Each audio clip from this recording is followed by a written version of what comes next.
Hello my dear student, welcome to my channel. आज मैं तुम सबको क्लास 12 के पॉलिटिकल साइंस 4th सेमेस्टर की फर्स्ट लेसन से लॉन्ग आंसर दूंगी। तो आज हम लोग जो क्वेश्चन का आंसर सॉल्व करेंगे वो क्वेश्चन है कार्ल मार्क्स के अतिरिक्त मूल्य सिद्धांत की व्याख्या करें। कार्ल मार्क्स के अतिरिक्त मूल्य सिद्धांत की व्याख्या करें। तो चलो स्टार्ट करें।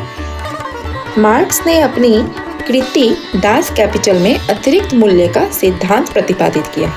अतिरिक्त मूल्य के सिद्धांत पर प्रमुख अर्थशास्त्री रिकॉर्डी के सिद्धांत का प्रभाव स्पष्ट रूप से दिखाई देता है।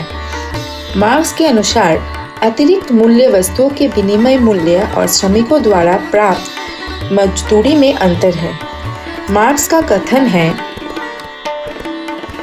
कि प्रत्येक वस्तु का मूल्य उस पर खर्च किए गए श्रम के अनुसार तो ही होता है, परंतु बाजार में वो वस्तु ऊंचे दामों पर बेची जाती है। यह अतिरिक्त धन पूंजीपति अपने पास रख लेता है। यही अतिरिक्त मूल्य है। इस प्रकार अतिरिक्त मूल्य वो मूल्य है जिसे पूंजीपति श्रमिक के श्रम से प्राप्त करता है, लेकिन जिसके लिए उसने श्रमिक को कोई उचित मूल्य नहीं चुकाया है। अतः न्यायोचित मांग ये है कि श्रमिक को उसका अधिकार मिलना चाहिए, परंतु पूंजीवादी व्यवस्था में, उत्पादन व्यवस्था में श्रमिकों का कोई अधिकार नहीं होता और इससे श्रमिकों को कष्टों में वृद्धि होती है। इसकी आलोचना। कार्ल मार्क्स के अतिरिक्त मूल्यों के सिद्धांत की अनेक कमियां एवं दोषों के आधार पर आलोचना की जाती है, जो निम्न में लिखित है। पहला पॉइंट, श्रम के महत्व पर अधिक बल। केवल श्रम के आधार पर ही किसी वस्तु का विनिमय मूल्य निर्धारित नहीं होता, बल्कि किसी वस्तु के निर्माण में श्रम के अतिरिक्त पूंजी, प्रबंध, साहस तथा वैज्ञानिक ज्ञान को भी आवश्यकता होती है। किंतु कार्ल मार्क्स ने उत्पादन में केवल श्रम पर बल देकर अन्य तत्वों की उपेक्षा की है। लाभ को केवल श्रम का अतिरिक्त मूल्य न मानकर इन सभी साधनों का परिणाम मानना न्याय संगत व तार्किक है। 2 नंबर पॉइंट, पूंजीपति द्वारा किए जाने वाला अनेक व्ययों का उल्लेख नहीं। पूंजीपति केवल श्रमिकों को मजदूरी देने में ही धन खर्च नहीं करता, बल्कि मशीनों के रख रखाव, सुधार, श्रमिकों का बीमा, बोनस इत्यादि आवश्यकताओं पर भी धन लगाता है।